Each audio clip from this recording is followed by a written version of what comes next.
You know, sometimes I get frustrated about the discourse that I hear concerning the church. So big C, not like our church specifically.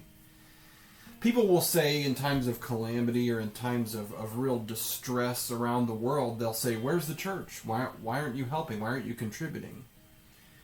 And that'll be a little confusing because meanwhile, while they're complaining about where the church is, we see articles and evidence everywhere where the church has been mobilized to serve those around them. You know, earthquake in Haiti, let's say. Oh, there's the church there that's coming to feed and to house and to construct and all of those kind of things with less resources and the amazing potential that they have within them.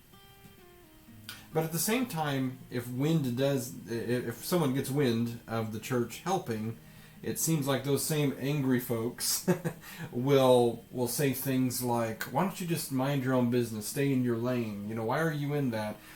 You're only over there doing missions to try to influence their culture and all of these kind of things to try to Americanize them maybe or whatever.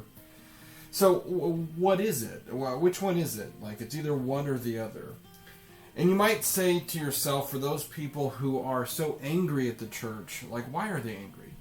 Well, sometimes it makes a little bit of sense if you think about it, because people who have called themselves Christ followers have hurt them severely, so they're lashing out, and we see that, right? 1 Peter 4:10, the book of 1 Peter is speaking to these new Christians, probably Jewish-leaning Christians, but he's trying to tell them that this particular following or this movement is not just a bunch of rituals, and it's not just a bunch of things and festivals that we do to check things off of a list. Peter is telling these people that there is much more to following Christ than any of that.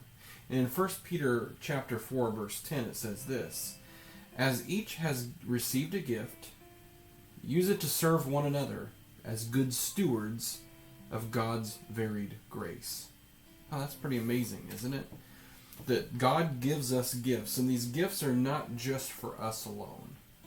And I'll be preaching more about that this week, but they're meant to proliferate the kingdom. They're meant to get the word out about Jesus and his victory over sin and death.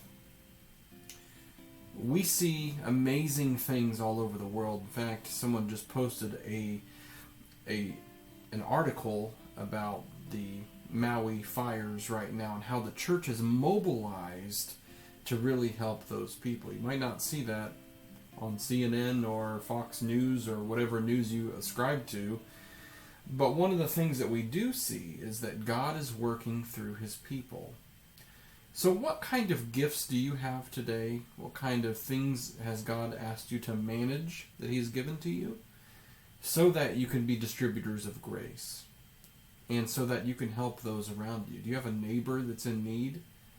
There's a lot of things in our own community that might not seem like they're a big deal or they're even represented in our community that are, and people need help. Now we could take two different roads. We could say, well, why do you need help? You shouldn't have done the thing in the first place that you would need help. Okay. Or, you know, you could say, hey, you know, I have this, I can help you. I have a contact, I have a way to get you what you need.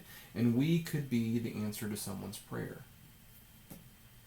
I think I would like to pick the latter route because that seems more Jesus-like to me.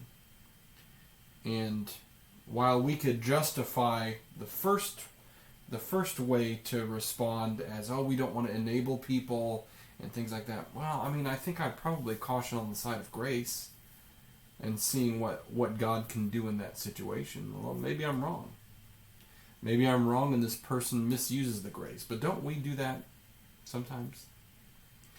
So, my challenge to you today is that you look what's in your hand, just as Moses looked at the staff in his hand, and really ask God to guide you with the resources He's given you, whether it be financial resources, whether it be influential resources, relational resources, you name it. God wants to use you, and He wants to partner with us to help His kingdom move forward. Hope you have a great day.